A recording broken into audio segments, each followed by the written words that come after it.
Coach Mo. Hey, it's Coach Mo. Hey, it's Coach Mo. Knowing what you want to accomplish professionally is just the beginning.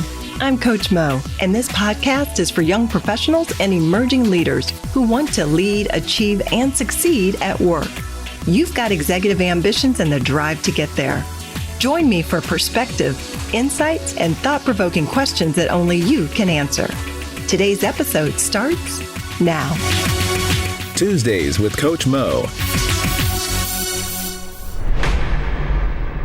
You are an achiever. Each day brings a fresh start. You begin the day at point zero, the launch pad. You are revving up to launch your day and getting things achieved. There seems to be an unspoken motto among achievers: there will be no grass growing under my feet. I often find that in coaching achievers, they tend to experience more than their fair share of stress and anxiety resulting in burnout, work falling through the cracks, faulty decision-making, and sometimes leading to a questioning of one's value or self-worth. The challenge becomes making time for self-care and a recharging of their batteries. On numerous occasions, I've seen these individuals experience some unforeseen and sometimes unpleasant external events that happen and stop them dead in their tracks. And in their efforts to achieve while being fulfilled, it seems to result in them actually finding themselves in some undesirable place. So I invite you to enjoy today's Replay with a Purpose podcast and take a listen to an interview I conducted on emotional wellness with Dr. Samantha Madhosingh, and she shares her expertise on this topic.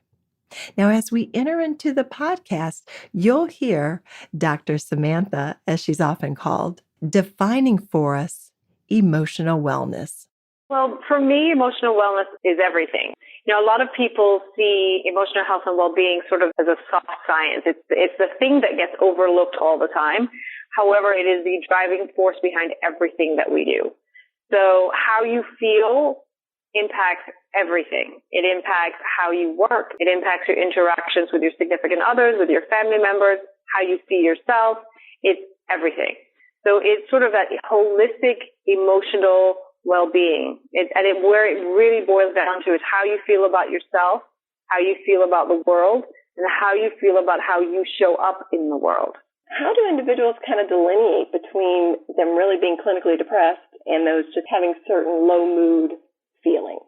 People always say mental health, and what they really mean is mental illness. And when I talk about emotional wellness, that's what I mean. There is so much stigma around getting assistance or support for yourself. And oftentimes people wait until they're in a crisis mode before they even look to get somebody. And it's because, society thinks that if you get help from a psychologist, for example, then you either are crazy or you're weak or you can't take care of yourself. And so that's what often prevents people from getting assistance. And again, for me, I don't think people should wait until they're diagnostically depressed before they receive support for, if you're not feeling so great, if you're feeling blue most of the time, if you really just want to grow and shift the way that you think so that you feel happier and more connected to yourself and to the people that you love, that's what you need help for. And why wait until you reach a clinical definition of a mental illness before you get some kind of assistance for yourself? And so, my interest is in focusing on mental health and well-being and really not focusing on mental illness itself, because it's such a medical model. It's really about doctor and patient, sickness and health. And I don't think you have to be sick in order to focus on your emotional health and well-being. I just recently was facilitating a women's leadership workshop, and that actually came up about this, how everyone else's life appears to be holding it together. And they really went to a root cause of being social media, what people post on their Facebook pages or Twitter feed or what have you. And it's like, wow, it looks like they just live a life, having this great time, but they're looking at an incomplete story. People, of course, are wanting to share the good news story, but if you choose to leave out the real struggles in that process, then you're kind of setting yourself up for being dissatisfied. And so I just thought it was very interesting. Yeah, and what I would say though is, because somebody said this to me, said that exact same thing to me recently. Well, I'm just going to stop, looking at Facebook because it's only because I'm looking at Facebook that I feel this way. And I said, it's not because you're looking at Facebook that you feel that way. You feel that way, and Facebook exacerbates that feeling. And so it's the social media is not, in my opinion, the root cause of the problem. The root cause of it is that we have a tendency to always be comparing ourselves to other people. We often think that somebody else in ours is better than always greener elsewhere. That's not a new thing. Media magnifies it and takes it to a whole nother level because it's right there in your face all the time. From your perspective, how are women coping with these challenges around their mental health and well-being? So I have a question. Are we talking about adaptively coping or maladaptively coping? And what do you mean by maladaptively coping? Ways we cope that are not particularly healthy or helpful. And I would say on both fronts. And if you could distinguish those. Sure. So, there's lots of different ways of coping. What usually brings people in to see me is the maladaptive ways of coping, right? Right. So people come to get assistance when the things that they're using aren't working. So, maladaptive ways of coping is worrying extensively, using drugs potentially or alcohol. Worrying is often one of the biggest things that people do. They're always worried about other people, or they push themselves so hard and they're go. They have little sleep, again, because they feel like they are either a bad mother or they're not a good enough wife or, whatever it is. They have to do more. And so the way of coping with this challenge is to keep doing more and overfilling the plate that's already overflowing. Mm-hmm. So those are the maladaptive ways of coping. On that front around maladaptive ways of coping, you often hear the dialogue of the worrying, the being burnt out. Right. The feel, my plate is just so full and what have you. And people get almost really comfortable with saying that every time people in your life, every time you see them, that's the language, the words that they're using. Yes. And it becomes like they're normal. Yes, and that's the thing. It becomes their normal, and then, being unhappy and complaining becomes the norm. And right. It's almost as though, well, this is just the way that it is, and it cannot be any better, and I just have to deal with it. And the reality, it doesn't have to be that way. What is the outlook in this field? Is there continued research? Are there any new bodies or voices coming into the spirit of research in this particular area? Any changes that you're aware of? The brain works well in this way when we focus on strengths and use those strengths to help overcome challenges and create new pathways in the brain to help us focus on that direction. And that's where things are moving now these days. So, with positive psychology in particular, it's really a strengths-based approach and focusing on what it is that people value and what's important to them and using those to create change today and in the here and now and moving forward.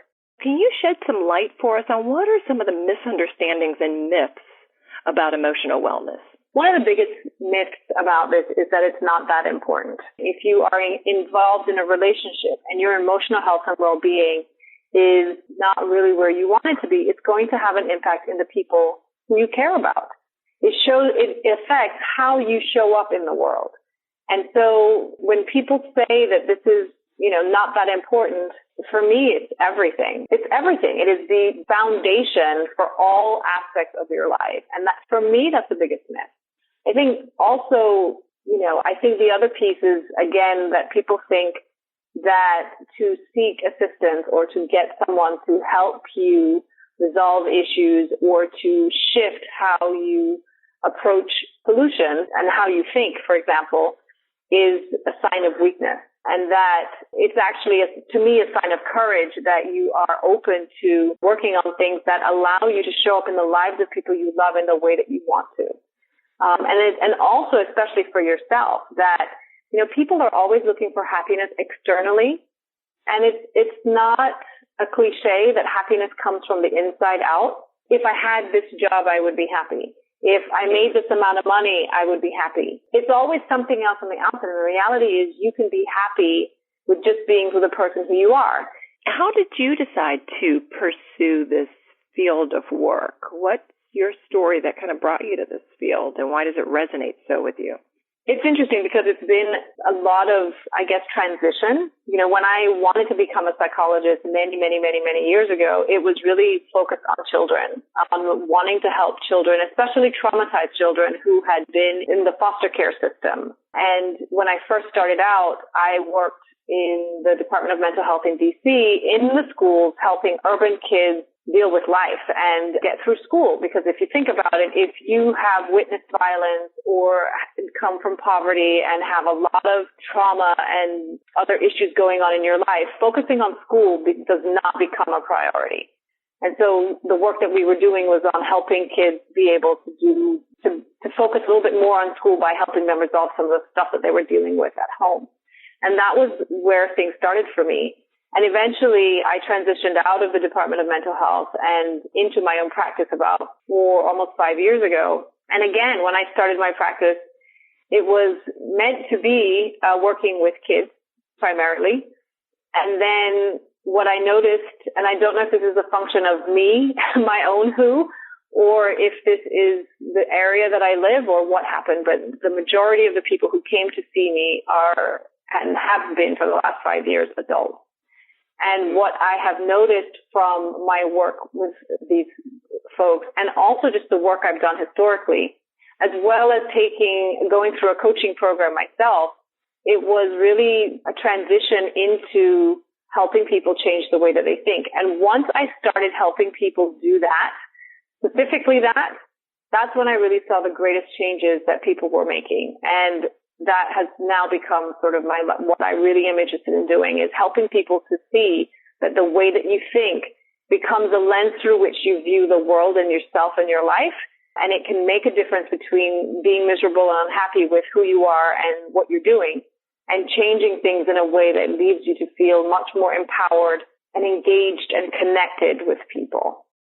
Thinking about clients that I've served, and when we're talking about coaching, in particular in their career or their leadership acumen or what have you, the aha moments of, wow, I hadn't seen that in myself before. And the quote I often use is, it's hard to see the picture when you live inside the frame. Mm-hmm. And part of along that journey of bringing about self-change and doing self-assessment is sometimes reflecting on what others are saying to you. What are people giving back to you? How are they saying you're showing up? And instead of dismissing it, kind of listening to it. But I do also recognize that many individuals are kind of challenged and dismiss what others say. How can if loved ones see that someone that they care about in their life is struggling with their emotional wellness? How does that family member or loved one or other support help bring that individual along such that they get the help that they need? It's interesting that you said what you said in the way that you said it, because what I notice is that what people have the biggest problem with is recognizing how wonderful they are and allowing themselves to accept it.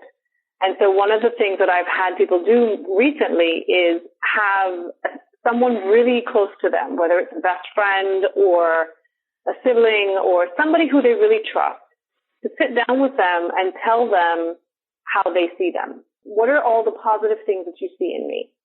And allow yourself to be open enough to listen to it.